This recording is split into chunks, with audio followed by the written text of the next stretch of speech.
On my 18th birthday, my family handed me a bill of $243,500. They didn't sing happy birthday. They didn't give me a cake. They slid an itemized invoice across the table that included a $4,000 charge for labor and delivery from the day I was born. My mother looked me dead in the eye, took a sip of her wine, and said, "The free trial is over. Interest starts at midnight." I thought it was a sick joke. It wasn't. It was the start of a war. On my 18th birthday, my family handed me a bill of $243,500. There were no balloons. There were no friends hiding behind the sofa to yell surprise. There was just the sterile silence of our dining room, the ticking of the grandfather clock, and the smell of expensive steak that I wasn't allowed to eat yet. My mother, Eleanor, sat at the head of the table. She was wearing her favorite pearls, the ones she claimed were family heirlooms, but I knew she bought with the college fund my grandfather had started for me. My father, Richard, was scrolling through his iPad, his face illuminated by the blue light, looking bored. "Sit down, Elias," my father said, not looking up. "And open the envelope." I sat. My stomach was twisting in knots. For years, I had felt like an employee in my own home. I had to earn my dinner by doing chores the maid was supposed to do. I had to earn affection with straight A's. But I thought today would be different. I thought turning 18 meant I had finally crossed the finish line. I thought I was free. I reached for the thick, manila envelope resting on my empty plate. It was heavy. "What is this?" I asked, my voice cracking slightly. "A car title?" My mother let out a short, sharp laugh. It sounded like glass breaking. "Open it." I tore the seal. Inside wasn't a card. It wasn't a check. It was a spreadsheet. 20 pages, stapled together, formatted with the cold precision of a corporate audit. I read the first line. October 12, 2005, labor and delivery costs, out of pocket, $4,200. My eyes scanned down.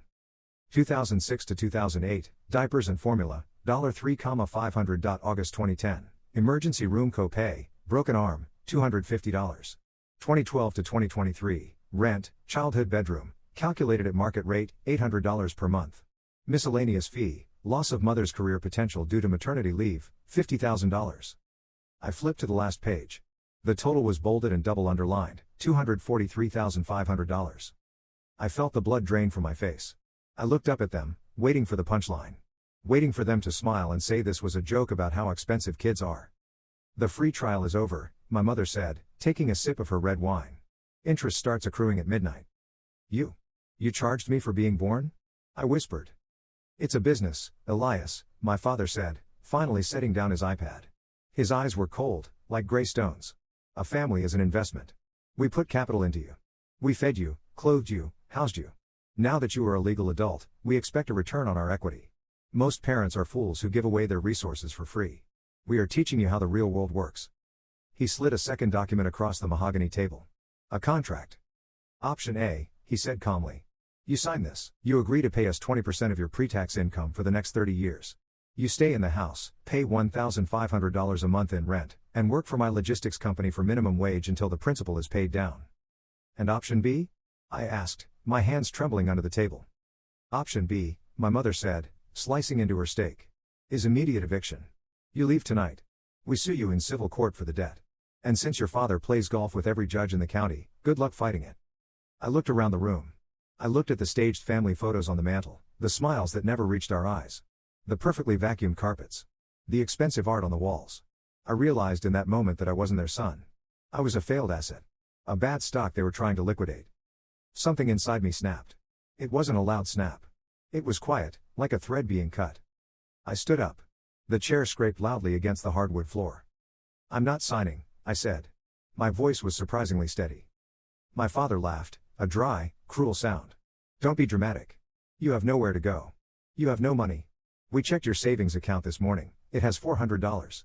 That won't last a week in the real world." "I don't care," I said. "I'd rather sleep in a gutter than be your slave." "Then get out," my mother said, her voice turning icy. "You have 1 hour. Take only what you paid for. Which, according to our ledger, is absolutely nothing." I turned and ran upstairs. I didn't pack clothes, they bought those. I didn't take my laptop, they paid for it. I didn't take my phone, it was on their plan. I went to the loose floorboard under my bed. For years, I had been stashing cash from mowing lawns and shoveling snow, hiding it because I knew, somehow, that they would take it if they found it. I grabbed the roll of bills, $420. I shoved it into the pocket of my jeans. I looked at my room one last time. The trophies on the shelf, the posters on the wall. It was all a set. A stage for a play I didn't want to be in anymore. I walked back downstairs wearing only the clothes on my back, a pair of worn jeans and a hoodie I'd found in the school lost and found. My parents were still eating. They didn't even look up as I walked to the front door. "You'll be back," my mother called out, not turning around. "You're soft, Elias. The world is hard. You'll come crawling back to sign that paper within a week. Don't expect the interest rate to stay at 5% when you do." I opened the heavy oak door. The November wind hit me like a physical blow. "Keep the bill," I said. "You're going to need the paper to write your apology on one day." I slammed the door. I walked down the long driveway, shivering. I had no car, no phone, and no home. Just $420 and a burning, white-hot hatred in my chest. I walked 3 miles to the nearest gas station. My hands were numb. I bought a cheap burner phone and a bottle of water. I sat on the curb, watching normal families drive by in their warm cars, laughing, going home. I dialed the only number I knew by heart. My grandmother. My dad's mom. She was the only person who had ever shown me love, but my parents had banned me from seeing her years ago, claiming she was toxic and senile. The phone rang. Once. Twice. 3 times. "Hello?" Her voice was frail, barely a whisper. "Grandma? It's Elias." There was a pause. Then, a sharp intake of breath. "Elias? Oh my God. Where are you? Your father called me 10 minutes ago. He said you stole money and ran away to join a gang. He said you were dangerous. They kicked me out, Grandma. They gave me an invoice. They charged me for being born." "Listen to me closely," she whispered, her voice suddenly urgent and clear. "Do not go back there. Do not sign anything. Come to me. I'm at the Whispering Pines home in Jersey. I have something for you. Something your grandfather left you that your father doesn't know about." "What is it?" I asked, looking over my shoulder, half expecting my father's car to pull up. "A key," she said. "And a ledger of my own. Your parents aren't just greedy, Elias. They are thieves. Criminals. And if they find out what I have, they won't just sue you. They'll try to kill you." The line went dead. My cheap phone had run out of minutes. I looked at the dark highway stretching out ahead of me. I was 18, homeless, and hunted. But for the first time in my life, I had a mission. I stood up, pulled my hood over my head, and stuck out my thumb as a semi-truck rumbled down the road. I wasn't going back to be their slave. I was going to find out what that key opened. And then, I was going to make them pay. Not with money. But with everything they had. The semi-truck driver dropped me off at a rest stop in New Jersey at 3 a.m. He didn't ask for money, just looked at my thin hoodie and shook his head. "Keep your head on a swivel, kid," he said. "Nobody is looking out for you out here." He was right. I walked the remaining 5 miles to Whispering Pines nursing home. The name was a lie, there were no pines, just a concrete block building next to a strip mall that smelled of exhaust and damp cardboard. My grandmother, Martha, was in room 304. I had to sneak in through a loading dock door that had been propped open for a smoke break. I blended into the shadows, a skill I had perfected in my parents' house. When I found her room, my heart broke. The woman who used to bake cinnamon rolls and tell me stories about the war was wasted away. She looked like a bird, frail and small in the hospital bed. The room was cold. Her blanket was thin. My parents, who claimed to be so wealthy, had dumped her in the cheapest facility they could find. "Grandma?" I whispered. Her eyes fluttered open. For a second, she looked confused, then recognition flooded in. She tried to sit up but was too weak. "Elias," she rasped. "You came. I told you I would." I took her hand. It felt like paper. "I'm getting you out of here. As soon as I get a job, I'm..." "Stop," she squeezed my hand with surprising strength. "There is no time. They were here yesterday. Your father. He was looking for the box." "What box?" She pointed a shaking finger toward the ventilation grate near the floor. "Behind there." I told the nurses it was rattling so I could loosen the screws. "Get it." I knelt down and pried the grate open. Reaching into the dust, my fingers brushed against cold metal. I pulled out a small, locked cash box. "The key is in my denture cup," she said, a faint smile touching her lips. "Disgusting, I know. But your father is too squeamish to look there."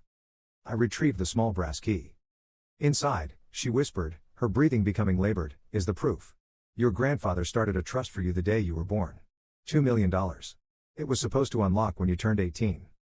They told me there was no money," I said, my voice rising. "They handed me a bill. They forged the documents, Elias. They moved the money to an offshore shell company. But I kept the original bank statements. I kept the account numbers. And I kept the logs of every time they withdrew from it illegally." She pulled me close, her eyes intense. "That box is a weapon. But you cannot use it yet. If you go to the police now, your father will bury you. He has lawyers, judges, connections. You are a homeless runaway. Who will they believe? So what do I do? You disappear, she said. You become a ghost. You survive, you build your own strength. And when you are ready, you strike. That was the last coherent thing she said to me. She fell asleep holding my hand. I stayed for an hour, watching her chest rise and fall, until a nurse walked in for rounds. I slipped out the window before she saw me, the metal box heavy in my backpack. That night, the reality of my situation set in. I had $380 left. I checked into a cheap motel for 2 nights just to shower and sleep, but I knew the money wouldn't last. I needed a plan. By the 3rd day, I was on the street. I learned quickly that the world is invisible when you are poor. People don't look at you with pity, they look through you. I slept in 24-hour laundromats until the owners kicked me out.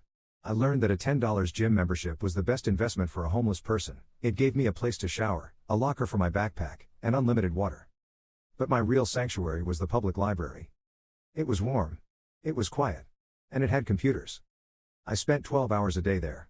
I started researching my father's company, Sterling Logistics. I opened the metal box my grandmother gave me. Inside were bank statements dating back to 2005. Cayman Island Holdings. Shell corporations in Panama. It was a roadmap of fraud. But I couldn't do anything with it. Not yet. I was just a kid in a hoodie who smelled like rain. So, I started to learn. I didn't just browse the internet, I devoured it. I found free coding courses, Python, SQL, cybersecurity. I had always been good with math, but this was different. This was power. Code didn't care who your parents were. Code didn't care if you were homeless. If the syntax was right, the door opened. I became obsessed. I stopped eating lunch to pay for printing fees. I lived on peanut butter and tap water. My cheekbones sharpened. My eyes grew dark circles. But my mind was expanding. One afternoon, 3 weeks into my homelessness, I was on a library computer, lurking on a dark web forum for freelance coders. A user posted a request, need someone to crack a locked crypto wallet. Forgot password.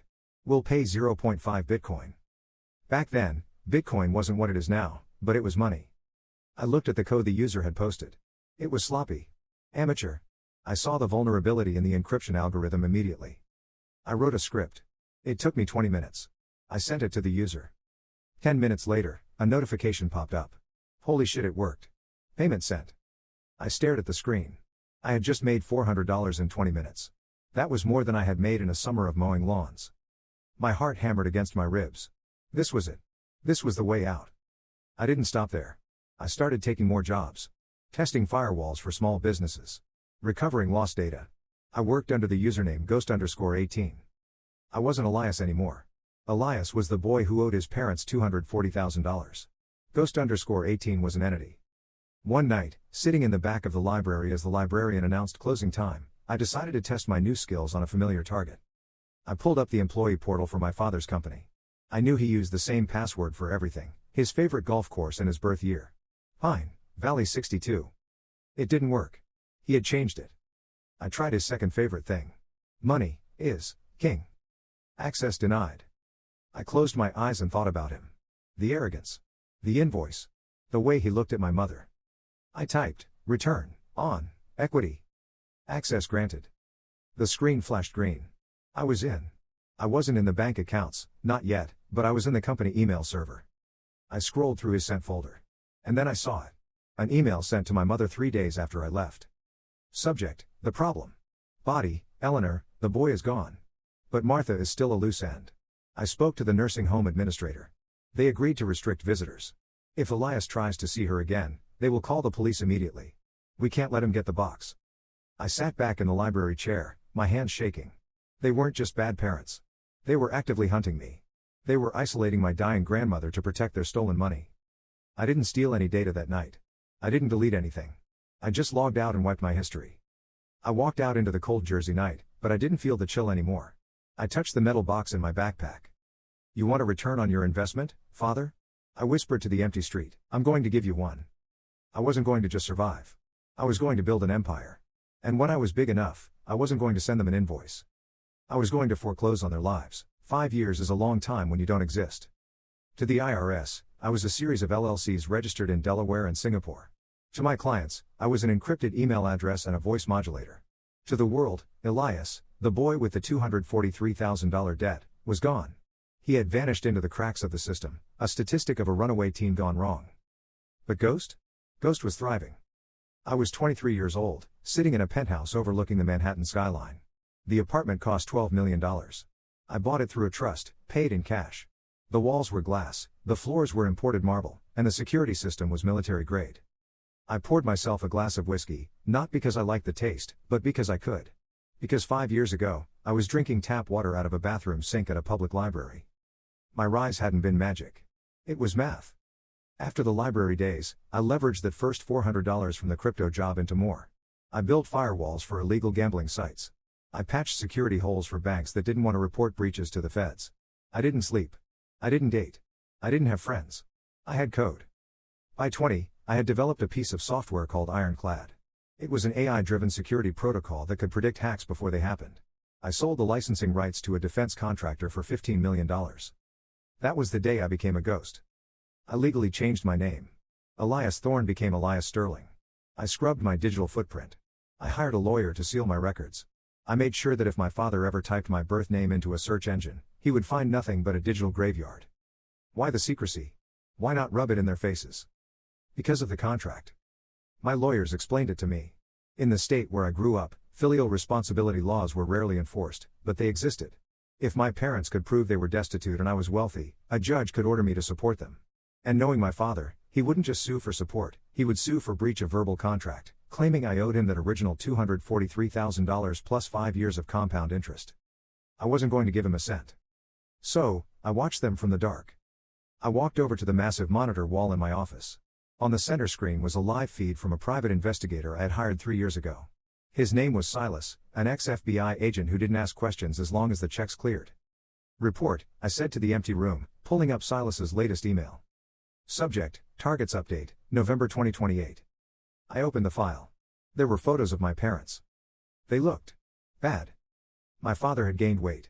His face was red and blotchy. The photos showed him arguing with a valet outside a casino in Atlantic City. The report noted that Sterling Logistics was facing 2 lawsuits for unpaid wages and safety violations. He was hemorrhaging money. My mother looked worse. She was thin, skeletal almost. She was still wearing designer clothes, but the photos showed they were from seasons past. One picture showed her returning a dress at a department store, screaming at the cashier when the card was declined. I should have felt pity. I didn't. I felt the cold satisfaction of a balanced equation.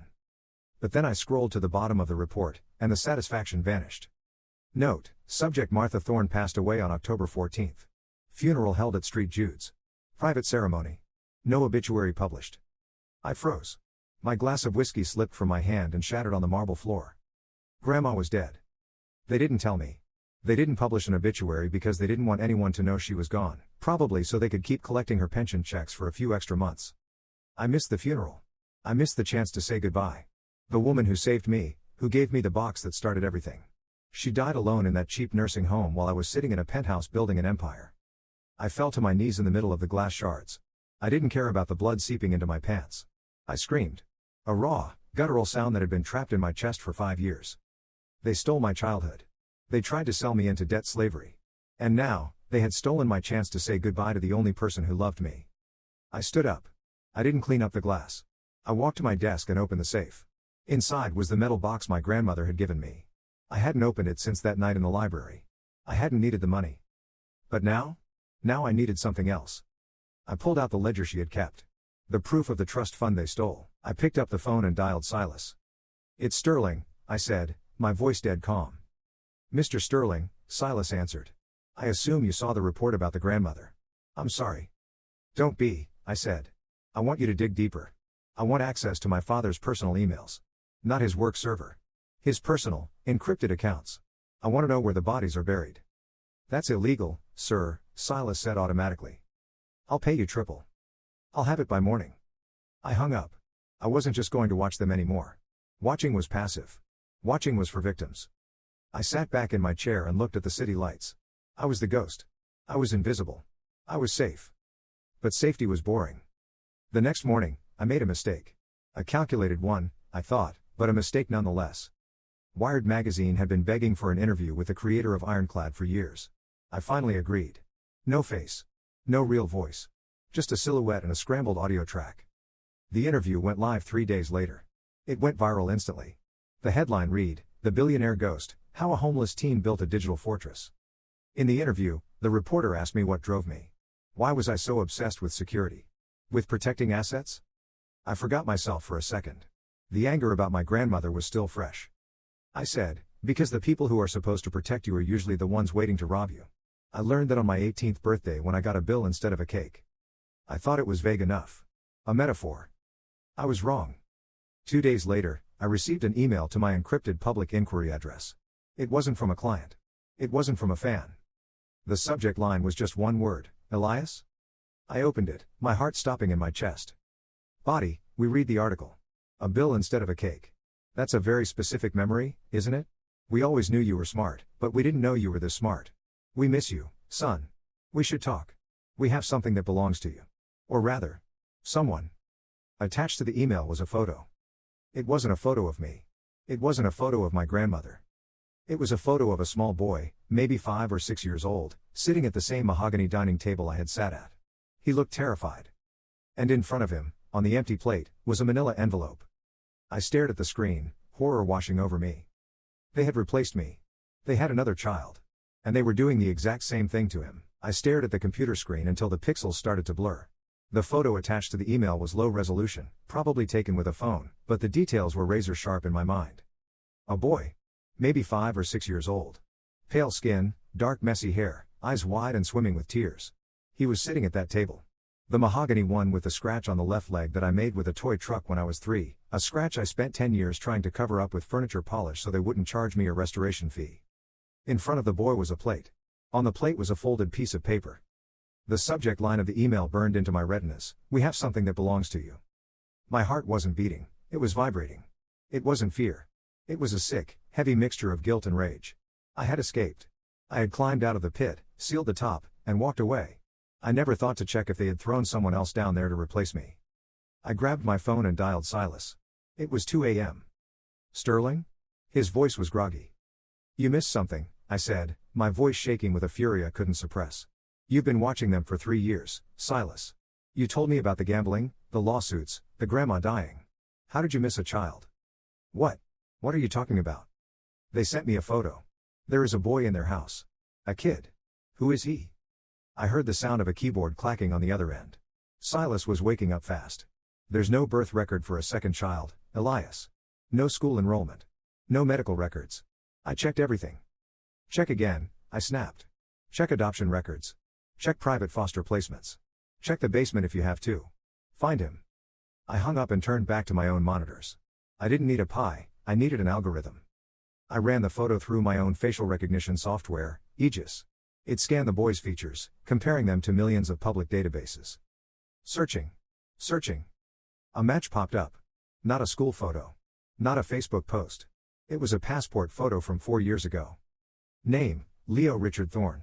DOB, February 14, 2024. Status, minor. He was 5. He was born 9 months after I left. I did the math, and my stomach dropped. My mother must have gotten pregnant almost immediately after I walked out the door. I wasn't just a son they lost, I was an employee who quit. So, they immediately hired a replacement. And because I had failed them, because I had refused to pay their invoice, they were starting the indoctrination early with Leo. They weren't waiting until he was 18. The photo showed the invoice on his plate now. They were breaking him while he was still soft. A notification pinged. Another email from them. They knew I had opened the first one. My tracking pixel told them I was looking. Subject, Elias? Body, he looks just like you, doesn't he? Quiet. Smart. A little rebellious. We're having some trouble with his obedience. It's expensive raising a child, Elias. Especially in this economy. We're thinking of sending him to a state facility. Or maybe a boarding school abroad. Unless, of course, his big brother wants to step in and help the family. It was a ransom note. They weren't asking for a reunion. They were holding a 5-year-old hostage and asking me to pay the ransom. They knew I had money, the Wired article had confirmed that. They just didn't know how much. I paced the length of my penthouse. The glass walls reflected a man in a tailored suit, a millionaire, a tech genius. But inside, I felt like the 18-year-old in the hoodie again. Don't reply, a voice in my head said. It sounded like Vance, my lawyer. It's a trap. If you engage, you validate the debt. You open yourself up to jurisdiction. You're safe here. Leo isn't your son. He's not your responsibility. I looked at the photo again. I zoomed in on Leo's hands. He was gripping the edge of the table so hard his knuckles were white. I knew that grip. I knew that terror. If I walked away, Leo would become me. Or worse, he wouldn't survive it. They would crush him, drain him, and discard him. I couldn't be the ghost anymore. I had to be a brother. I sat down at my keyboard. I didn't use my encrypted server. I didn't use a proxy. I used my personal email, Elias. Sterling at sterlingtech.com. I wanted them to see the domain name. I wanted them to smell the money. 2. Richard. Thorne at gmail.com from, Elias Sterling subject, the invoice. Body, I'm listening. But I don't do business over email. If you want to discuss family finances, we do it in person. My terms. My location. The reply came in 30 seconds. They were desperate. The invoice. We can't travel far. Your father's back is bad, medical bills are piling up. Come to the house. Friday. Dinner. 7 p.m. We'll set a place for you, the house. The thought of walking back into that house made my skin crawl. It was a tactical disadvantage. It was their turf. It was the scene of the crime. But it was also where Leo was. I couldn't extract him from a restaurant. I needed to see the environment. I needed to see where they were keeping him. I typed back. I'll be there. But I'm bringing my own security. And if that invoice is on the table when I walk in, I leave, and you never hear from me again. The invoice. We look forward to it, son. We're so proud of you. I closed the laptop and felt the bile rise in my throat. Proud. They weren't proud. They were hungry. They saw a walking ATM coming up the driveway. I spent the next 48 hours preparing for war. I called Vance. Draw up a document, I told him. I need a custody transfer agreement. And I need a non-disclosure agreement so tight it would choke a politician. You're going there? Vance sounded horrified. Elias, they will try to serve you with a lawsuit the moment you step on the property. Let them, I said. I'm not going there to negotiate. I'm going there to buy something. Buy what? My brother. I hung up. Then I went to my closet. I pushed aside the Italian suits. I found the old, gray hoodie I had worn the night I left. I hadn't washed it in 5 years. It still smelled like the streets. I held it for a moment, remembering the cold, the hunger, the fear. Then I put it back. I pulled out my most expensive suit, a bespoke charcoal 3-piece. I put on a Rolex. I made sure I looked like every cent of the net worth they were salivating over. I wasn't going back as the victim. I was going back as the hostile takeover. I looked at the photo of Leo one last time. Hang on, kid, I whispered. The cavalry is coming. I pulled my matte black Aston Martin into the driveway of the house I hadn't seen in 5 years. The house looked smaller than I remembered. The manicured lawn was overgrown with crabgrass. The shutters on the second floor were hanging crooked. The BMWs that used to sit proudly in the driveway were gone, replaced by a rusted sedan that looked like it hadn't moved in months. My parents weren't just struggling, they were drowning. I checked my internal pockets. In the left, a voice recorder, already running. In the right, a folded check for $50,000, the bait. I stepped out of the car. The November wind was just as cold as the night I left, but this time, my cashmere coat kept it out.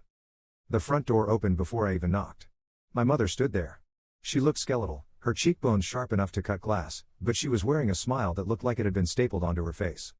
Elias. She cried, opening her arms. Look at you. You look expensive. I didn't hug her. I walked past her into the foyer. Hello, Mother. The smell hit me first. The house used to smell of lemon polish and fresh flowers. Now, it smelled of dust and something stale, like old wine. The furniture was sparse. I noticed the antique grandfather clock was gone. Sold, presumably. My father walked in from the living room. He was wearing a suit that was too big for him now, stained at the lapel. The prodigal son returns, he said, extending a hand. I looked at his hand, then at his face. I didn't take it. Where is he? Straight to business, my father chuckled, dropping his hand. Just like me. He's in the kitchen.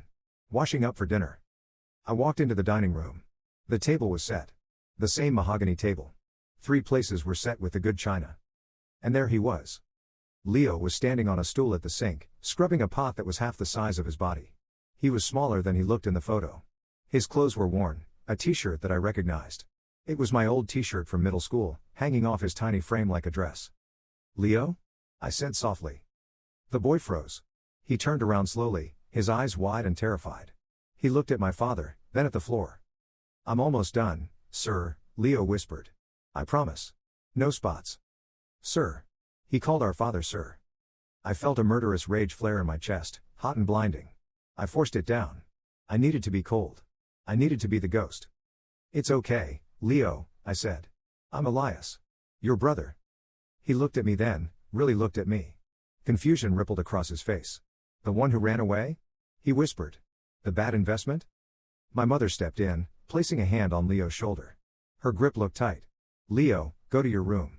The adults need to talk. I thought we were having dinner, I said. Leo eats in the kitchen, my father said, pouring himself a drink from a nearly empty bottle of scotch. He hasn't earned a seat at the table yet. His chore chart is lacking this month. I looked at the kid. Go on, Leo. I'll come see you later. Leo scampered out of the room like a frightened mouse.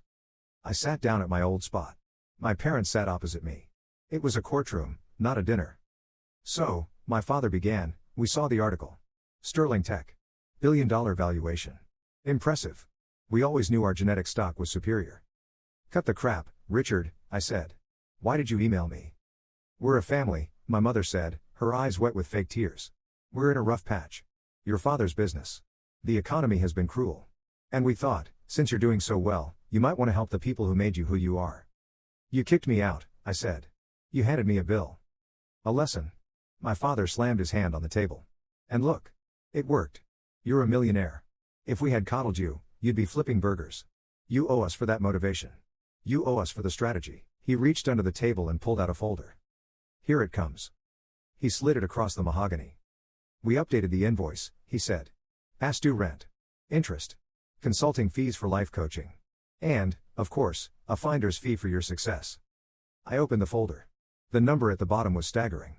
$5,400,000. I laughed. I couldn't help it. It was so absurd, so delusional. You think I'm going to write you a check for $5 million? We think you're going to invest in your family, my mother said. Or what?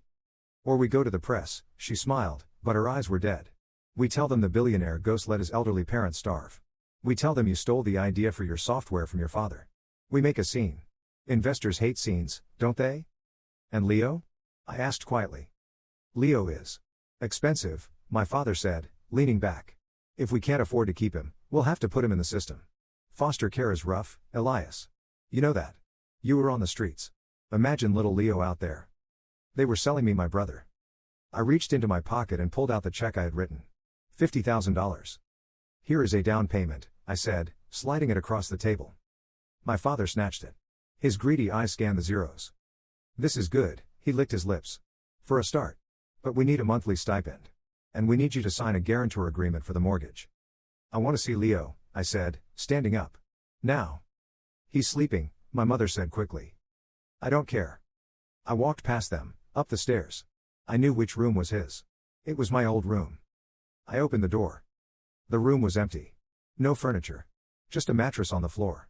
No toys. No posters. Leo was sitting on the mattress, hugging his knees. I knelt down in front of him. Leo, hey. He looked at me. Are you going to pay the bill? He asked. What bill? The one for being born, he said. Mommy says I cost too much. She says if I don't work hard enough, I get foreclosed. My heart shattered. He was 5 years old, and he knew what foreclosure meant. Leo, listen to me, I whispered, grabbing his shoulders. I'm going to get you out of here. But I need you to be brave. I need you to wait a little longer. Can you do that? He nodded, tears spilling over. Are you coming back? I promise. I heard footsteps behind me. My father was in the doorway, holding the check. Touching, he sneered. Now, about that monthly stipend. I stood up and faced him. The ghost was gone. The brother was here. And the brother was dangerous. I'll have your money, I lied. But I need access to the company books. For tax purposes. If I'm giving you millions, I need to write it off. My father's eyes lit up. Greed always blinds the predator. Of course, he said. You can come by the office on Monday. I walked out of the house, got into my Aston Martin, and drove away. My hands were shaking on the steering wheel, not from fear, but from the adrenaline of the hunt. They thought they had hooked a whale. They didn't realize they had just invited a virus into their system. I wasn't going to pay them. I was going to audit them. And I was going to make sure the final balance was zero. The most dangerous thing you can give a hacker is physical access. My father thought he was smart. He thought he was playing me. On Monday morning, when I walked into the headquarters of Sterling Logistics, he saw a son who had been brought to heel. He saw a checkbook. He saw a savior. He didn't see the USB drive in my pocket.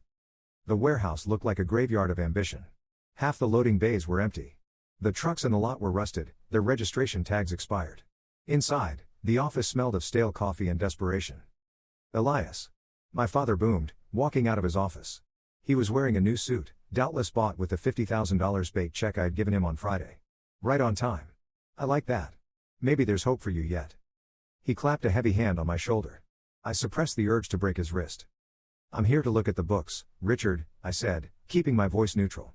If I'm going to bail you out, I need to know the extent of the damage. Tax write-offs, remember? Of course, he ushered me into his office. It was a shrine to his ego. Photos of him shaking hands with local politicians, golf trophies, framed newspaper clippings from 20 years ago. He pointed to a dusty desktop computer in the corner. Everything is on the server. My accountant is incompetent. But the numbers are there. You'll see it's just a cash flow issue. A temporary liquidity crunch.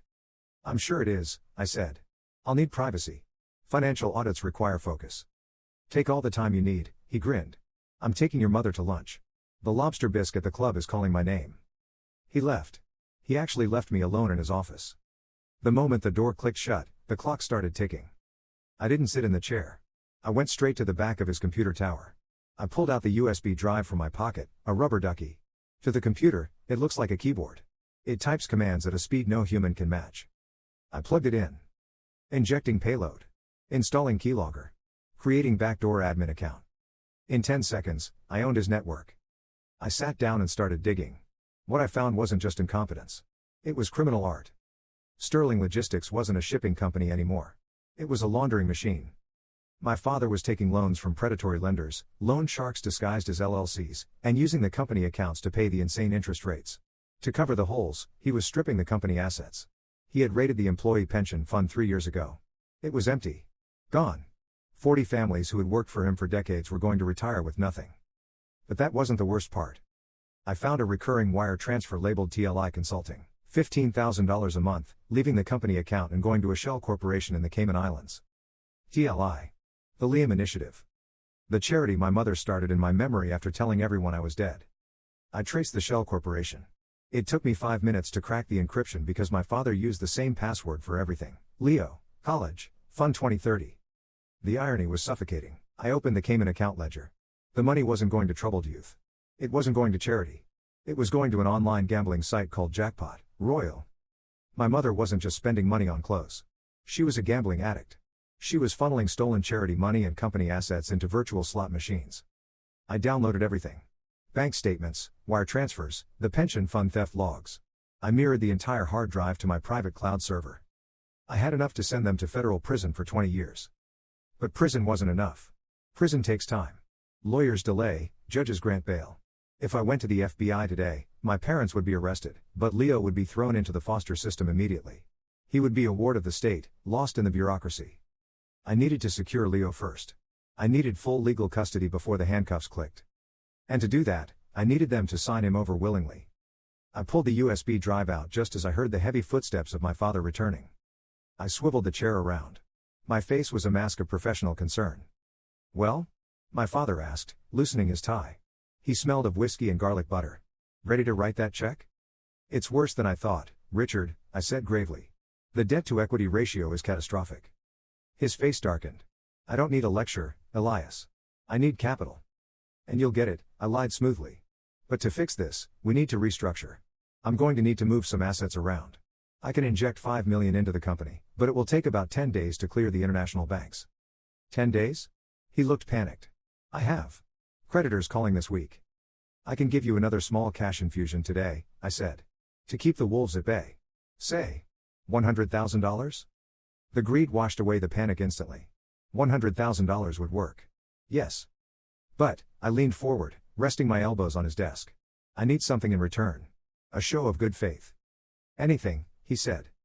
I want Leo to stay with me for the week. My father blinked. What? Why? He's a distraction here, I said coldly. I saw him cleaning the kitchen, Richard. He's stressed. If I'm going to save your legacy, I need you focused on business, not parenting. Let him come to the city with me. I'll enroll him in a coding camp. Get him out of your hair. My father hesitated. He looked at me, his eyes narrowing. He was calculating the value of his youngest son against the $100,000 check. Eleanor won't like it, he muttered. She likes having him around too. Fetch things. Eleanor is busy spending the charity money, isn't she? I dropped the bomb casually. My father froze. The color drained from his face. What did you say? I saw the TLI transfers, Dad. I used the word dad like a weapon. I know about the gambling. I know about the pension fund. He started to stand up, his fists clenching. Sit down, I commanded. My voice wasn't loud, but it had the weight of authority. I'm not threatening you. I'm a businessman. I don't care about your hobbies. I care about the bottom line. I'll cover the gambling debts. I'll refill the pension fund. I'll save your reputation. He sank back into the chair, deflated. He was terrified. I had seen his soul, and instead of calling the police, I was offering to buy it. But, I continued, I take Leo. Today. And if you ever raise a hand to him again, or try to charge him a dime for his existence, the deal is off, and I send these files to the IRS. He swallowed hard. He looked at the checkbook in my hand. Then he looked at the door. Take him, he whispered. He's useless anyway. I stood up. I wrote the check for $100,000. It was painful to give him money, but I had to remind myself, it's not payment. It's a funeral expense. Pack his things, I said. We leave in an hour. I walked out of the office. My heart was pounding so hard I thought it would crack my ribs. I had the leverage. I had the evidence. And now, I was getting the hostage.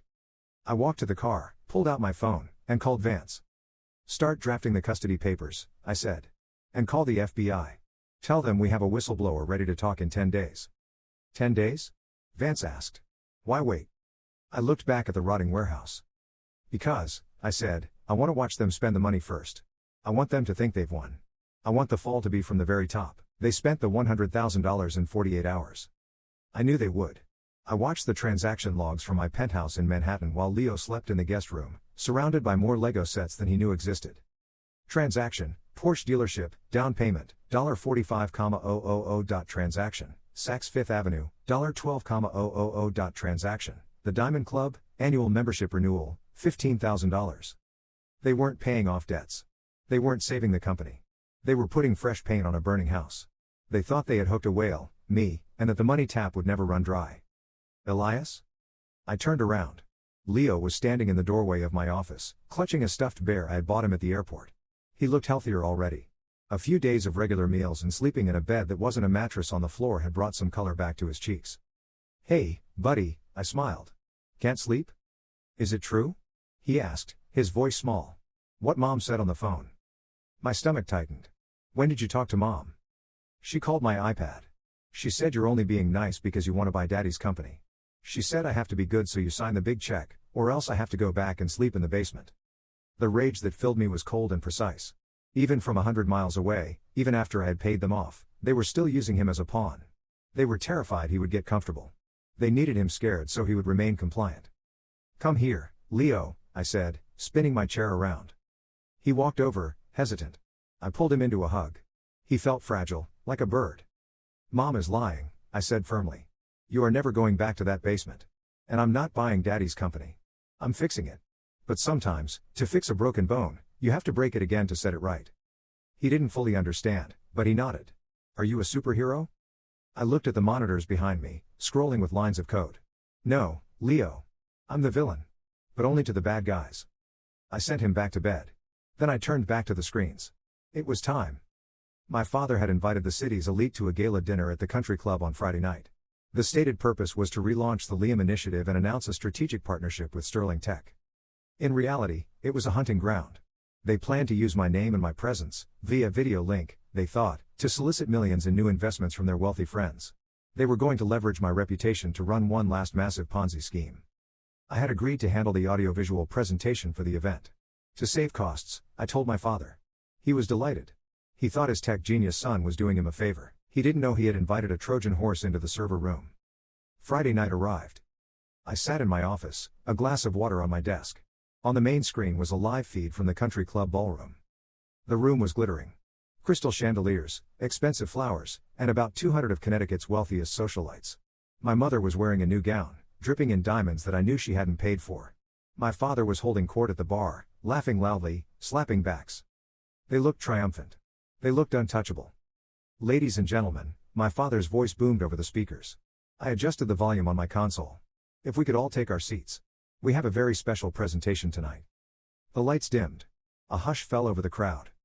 Tonight is about legacy, my mother said, stepping up to the microphone. She wiped a fake tear. It's about family. We faced tragedy when our eldest son, Elias, struggled with personal demons years ago.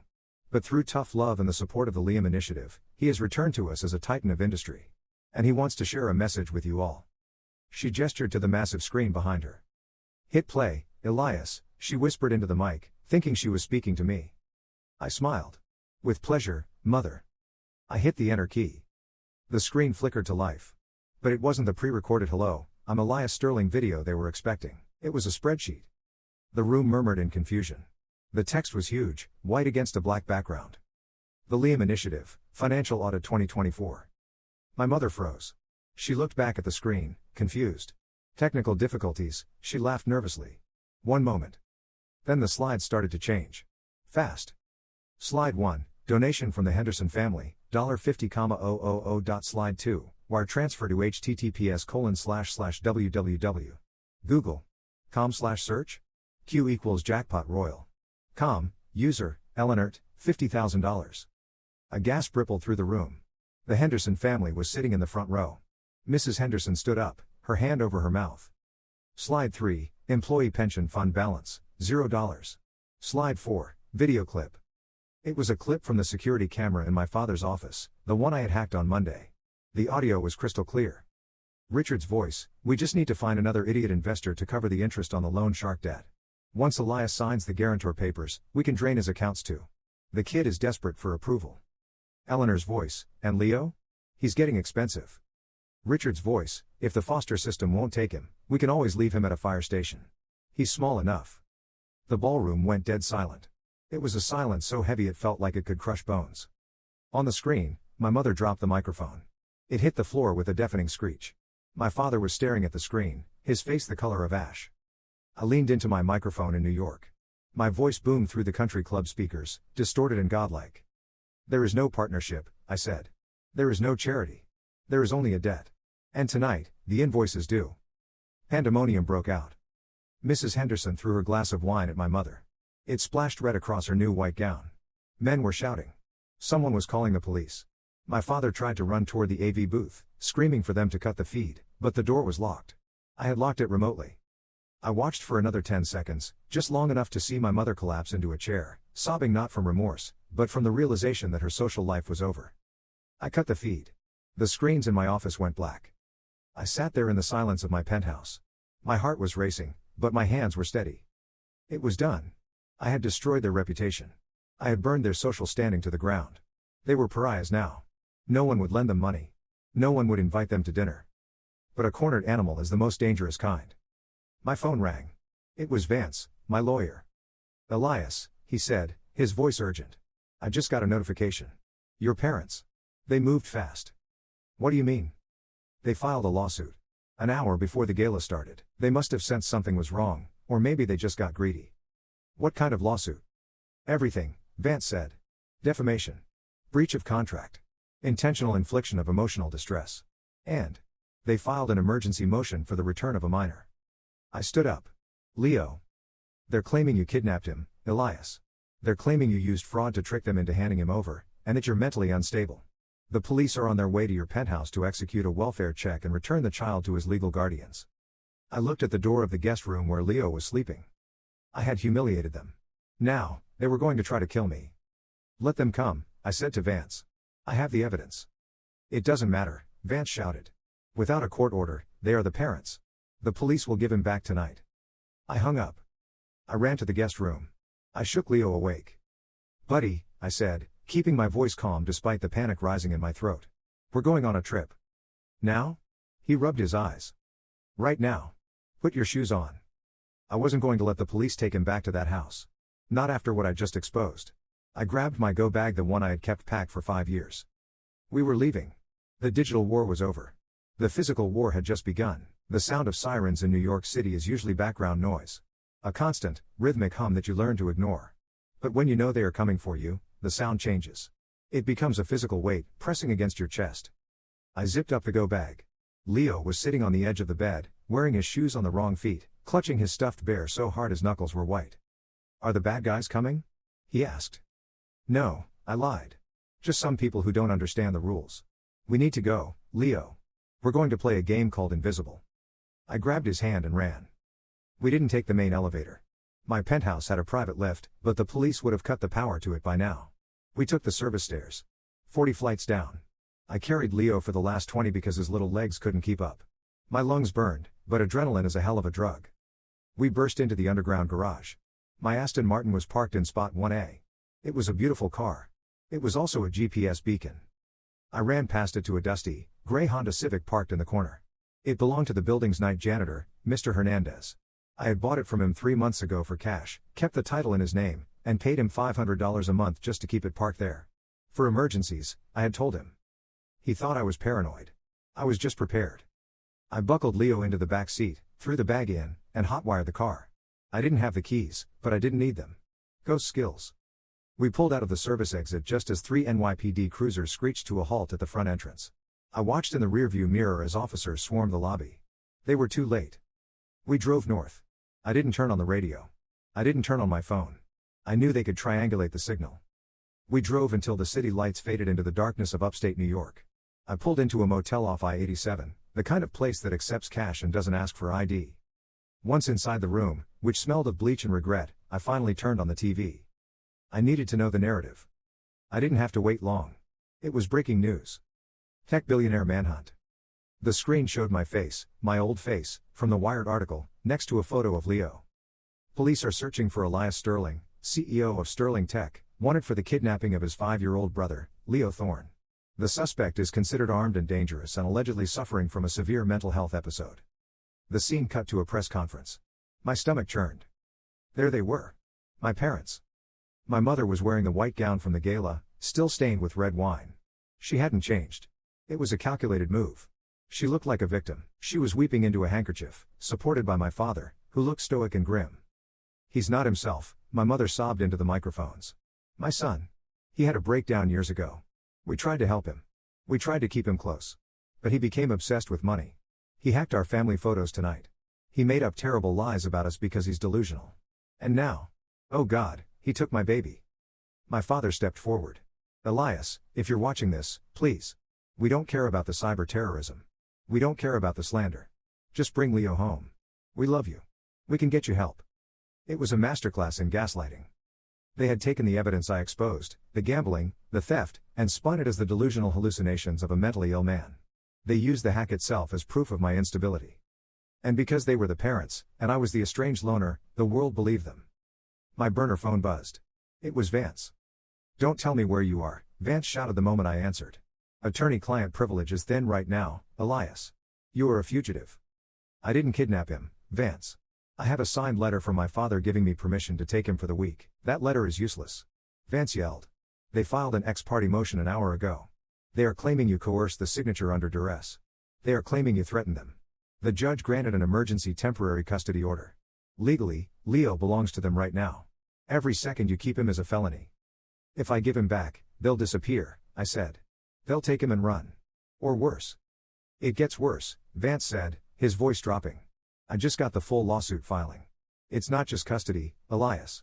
They are filing for a conservatorship. I froze. A what? They are claiming that your public breakdown at the gala proves you are unfit to manage your own affairs. They want the court to appoint them as your legal guardians. They want control of Sterling Tech. They want control of your assets. They want control of you. I sat down on the edge of the cheap motel bed. It was the ultimate invoice. They didn't just want the $5 million. They wanted the whole $2.5 billion empire. They wanted to legally enslave me, just like they tried to do when I was 18. If they won, they would own my company, my money, and my life. And they would use my own money to abuse Leo.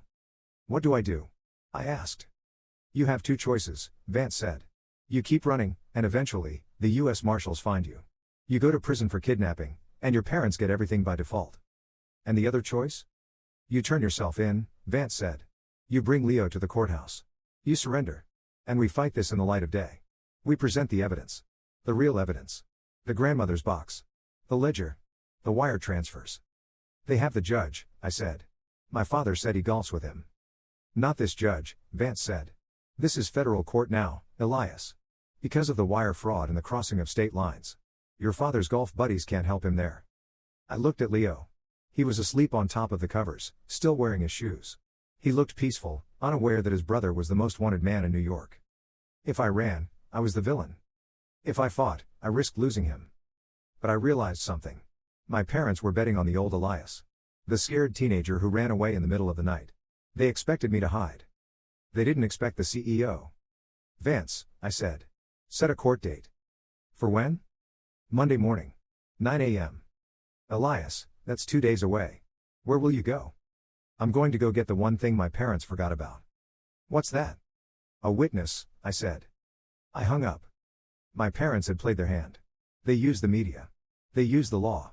They thought they had checkmated me. But they forgot that every invoice has a paper trail. And I had the original copy. I woke Leo up. Where are we going? He yawned. To see an old friend, I said. I drove into the night. I wasn't running away anymore. I was circling back. The trial of the century was about to start. And I was going to represent myself. Monday morning. 8:55 a.m. The steps of the Southern District Federal Courthouse in Manhattan looked like a red carpet event for a disaster movie. News vans lined the streets. Helicopters chopped the air overhead. They were all waiting for the billionaire kidnapper. I didn't sneak in the back. I didn't wear a hoodie. I pulled the rusted Honda Civic right up to the front barricade. I stepped out wearing my charcoal bespoke suit, looking every inch the CEO of a Fortune 500 company. I walked around to the back seat and unbuckled Leo. Remember the plan? I whispered. Leo nodded, looking small in his oversized coat. Be brave. Tell the truth. That's right. We walked up the steps hand in hand. The flashbulbs were blinding. Reporters screamed questions. Elias. Did you hurt him? Are you having a breakdown? At the top of the stairs, 2 U.S. Marshals were waiting. Beside them was a woman from Child Protective Services. Elias Sterling, the marshal said, hand on his holster. You are under arrest for custodial interference. I am surrendering voluntarily, I said, my voice cutting through the noise. And this is my brother. He is unharmed. I knelt down to Leo. Go with the nice lady, Leo. Just for a few hours. I have to go fight the dragons now. Leo hugged me. Win, he whispered. I watched them take him away. It felt like ripping my own heart out, but I knew that if I kept him, I looked like a criminal. If I gave him to the state, I looked like a concerned brother following the law. I turned to the marshal and held out my wrists. Let's go. The courtroom was packed. My parents were already seated at the plaintiff's table. They had hired the most expensive legal team in the city, paid for, ironically, with the money I had given them. My mother was weeping softly into a tissue. My father looked grim and paternal, shaking his head as I was led in, not in handcuffs. My lawyer, Vance, had argued against them, but flanked by guards. The judge entered. Judge Holloway. She wasn't one of my father's golf buddies. She was a federal judge known for eating white-collar criminals for breakfast. This is an emergency hearing regarding the competency of Elias Sterling and the custody of Leo Thorne, she announced. Let's not waste time. My parents' lawyer stood up. He was a shark in a $5,000 suit. Your Honor, he began, pacing the floor. The facts are simple. Elias Sterling is a brilliant man, but he is mentally unwell. He has harbored a grudge against his loving parents for a decade. Last week, he snapped. He hacked a charity event to humiliate them. He kidnapped a minor. He is paranoid, delusional, and a danger to himself and others. We are asking for an immediate conservatorship to protect his assets and his own well-being. He called my mother to the stand. She was perfect. She told a heartbreaking story of a troubled son they tried to save. She claimed the invoice from my 18th birthday was a therapeutic tool recommended by a counselor to teach responsibility, not a real demand for money. We love him, she sobbed. We just want him to get help. We don't want his money. We just want to manage it so he doesn't destroy himself. The courtroom seemed swayed. I saw reporters taking notes, nodding sympathetically. Then it was my turn. Mr. Sterling, the judge looked at me. Your lawyer may cross-examine. I will represent myself, Your Honor, I said, standing up. Vance looked nervous, but he nodded. I walked to the podium. I didn't look at the jury. I looked at my parents. You claim you don't want my money, I said to my mother. Of course not, Elias. And you claim the invoice was just a lesson?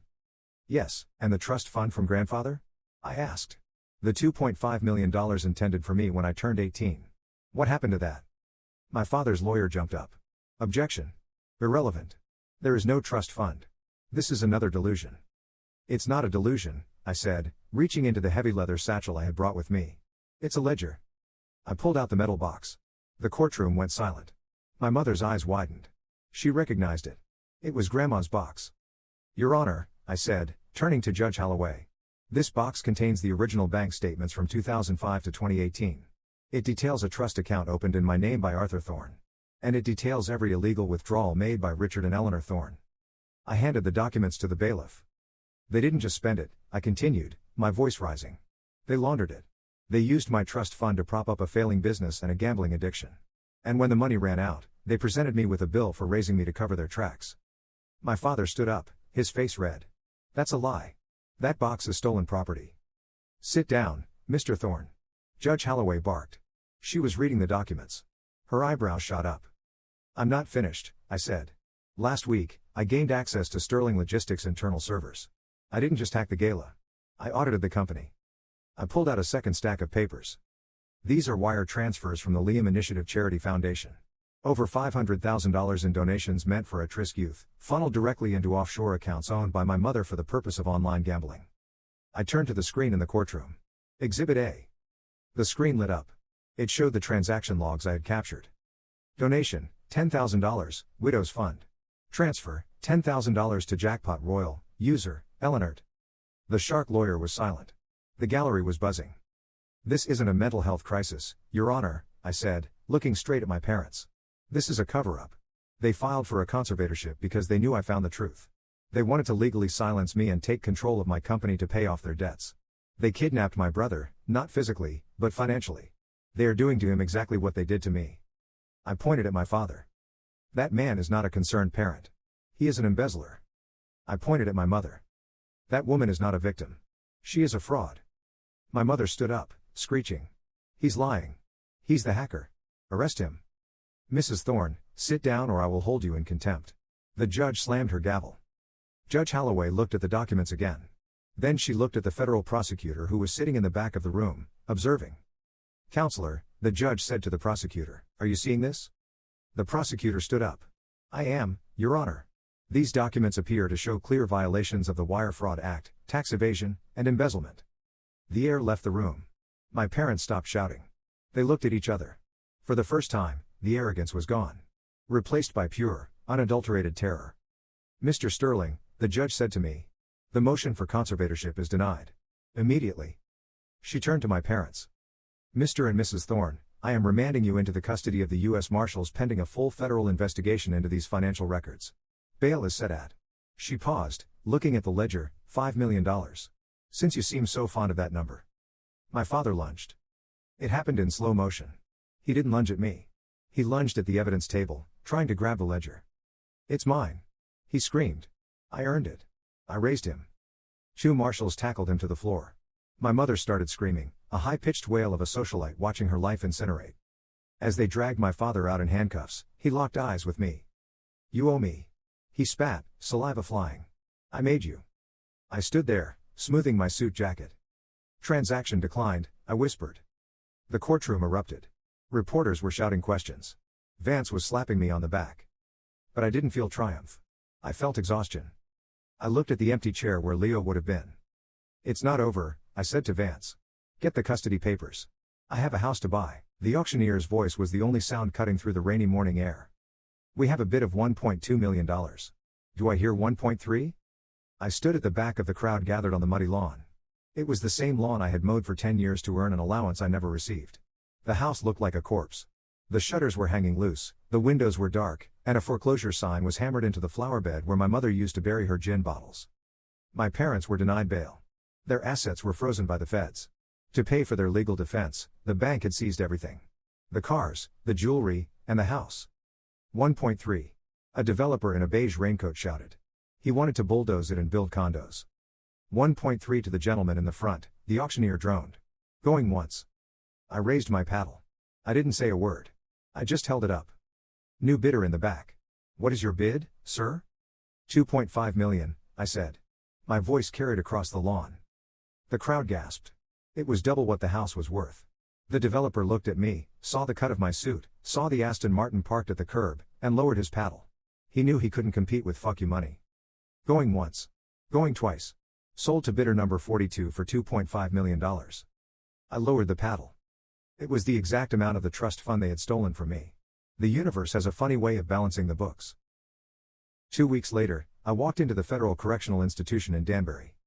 The visiting room smelled of antiseptic and despair. I sat on one side of the thick plexiglass. On the other side, 2 guards escorted my parents in. They looked small. My father, Richard, had lost 20 pounds. His gray hair was shaved close. The arrogance was gone, replaced by a twitchy, nervous energy. My mother, Eleanor, looked like a ghost. Without her makeup, her surgery, and her diamonds, she was just an old, bitter woman in a beige jumpsuit. They sat down. They picked up the phones. "You came," my mother whispered. A spark of hope lit up her eyes. "I knew you would. You're going to get us the good lawyers, right? You're going to explain that this was all a misunderstanding?" "I bought the house," I said simply. My father's eyes narrowed. You saved the estate?" "I bought it," I corrected. "It's in my name. The deed is in my pocket." "Good," my father nodded, trying to summon his old authority. "Keep it safe for us. When we get out of here." "You're not getting out, Richard," I cut him off. "The forensic accountants finished their report yesterday. You stole $4 million from the pension fund. You committed wire fraud 72 times. The prosecutor is offering a plea deal, 15 years each. If you go to trial, you'll get 30. My mother let out a sob, pressing her hand against the glass. "Elias, please. We're your parents. We gave you life. Doesn't that count for anything? We made a mistake. We were desperate." "You weren't desperate," I said. "You were greedy. You tried to sell your own children to cover your bad bets." I reached into my jacket pocket. "I brought you something." They both leaned in, expecting a check, a letter of support, something. I pressed a single piece of paper against the glass. It was an invoice. I had formatted it exactly like the one they gave me on my 18th birthday. Same font. Same layout. Invoice to Richard and Eleanor Thorne.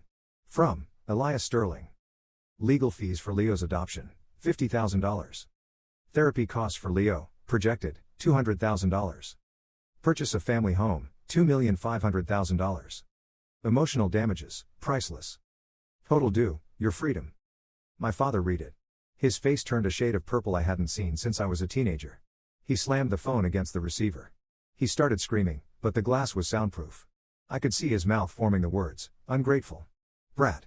I own you." I didn't turn on my microphone. I just watched him rage. It was like watching a fish thrash in a tank. He had no power anymore. He couldn't evict me. He couldn't bill me. He was bankrupt in every sense of the word. My mother just stared at the paper, tears streaming down her face. She realized, finally, that the investment had failed. I stood up. I put the paper back in my pocket. I picked up the phone one last time. "I'm changing my name," I said. "And I'm changing Leo's. The name Thorne ends in this prison." I hung up. I turned my back on them. I walked out of the prison and I didn't look back. Not even once. The final stop was the house. I pulled up the driveway. Leo was sitting in the passenger seat, kicking his legs. He was officially my ward now. The adoption papers were being finalized. "Are we going to live here?" Leo asked, looking at the house nervously. "I don't like this place. It's cold." "No," I said. "We're not going to live here." I got out of the car. A massive yellow excavator was parked on the front lawn. The crew I hired was waiting, drinking coffee, looking at their watches. "You the owner?" the foreman asked, spitting on the ground. "I am." "You sure about this? It's a nice structure. Good bones." "The bones are rotten," I said. "Tear it down." "All of it?" "Every brick. Every beam. Dig up the foundation. I don't want a single splinter left." The foreman shrugged. "You're the boss." He climbed into the cab. The engine roared to life. I walked back to the car and sat on the hood next to Leo. "Watch this," I said. The metal claw of the excavator swung through the air. It smashed into the dining room window, the room where they handed me the bill. The wall crumbled like wet cardboard. The roof groaned and collapsed. Leo gasped, then he smiled. A real, wide smile. "Cool," he whispered. "What are you going to build here?" Leo asked as the second wall came down. "A park," I said. "A playground. Something free. No admission fees. No invoices. Just space." I put my arm around my little brother. The ghost of who I used to be, the scared kid with $400 in his pocket, finally faded away. My parents tried to charge me for existing. They thought life was a transaction. They thought love was a line item on a spreadsheet. They were wrong. The best things in life aren't things you can bill for. They're the things you build from the ashes of the things you burned down. I looked at the pile of rubble that used to be my prison. "Paid in full," I whispered.